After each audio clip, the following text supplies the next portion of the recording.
তো আইলাম মেয়ের বাসা শালগঙ্গাত বেড়াইতে। আওয়ার পরেও আমার নাতি নাতিন তারপরে জামাই তখন বাপরে কিতা দিয়ে হাবেইতা, তো তখন ফটাফট লইয়া আইসুন আজকের খানিটা আমি দেখাই বিউ। ও ও দেখো আজকে মাছটা, ঠিক আছে, মাছ, হ্যাঁ। তারপরে এই যে এটা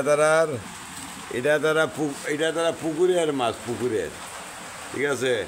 তো ফটাফট মোটামুটি আগিয়েও জাল দিয়ে খেয়েও দিও, হ্যাঁ, জাল দিয়ে খেয়েও দিও মোটামুটি। ও একেবারে উঠছে এই মখা মাছটা, একেবারে এই যে কত এই যেটা হয়।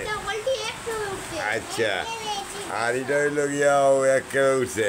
দেখো কয় খেয়েও তুলছ গুড্ডু, তুমি কয় খেয়েও তুলছ? একেবারে মখা আরেকটা কথা ওটা, হ্যাঁ। তো ওইটাও তারা সামনে পুকুরের মাছ, বহুত মজা ভাই, বহুত মজা। আজকে মেয়ের আনবো আর তো মজা আছে খাইতাম আর কি, ঠিক আছে। তো ধন্যবাদ। তো এই মাছ আমার মেয়ের বাড়ির পুকুরের মাছ থেকে মানে 20 মিনিটের ভিতরে মারছে, শ্বশুর আইসি, ঠিক আছে। আমার নাতিনা তো পাগল, দাদু মাছ খাবাও। তো এইটার লাগে সবার কাছে ধন্যবাদ দিল। কেমন হইলো জানাইবা।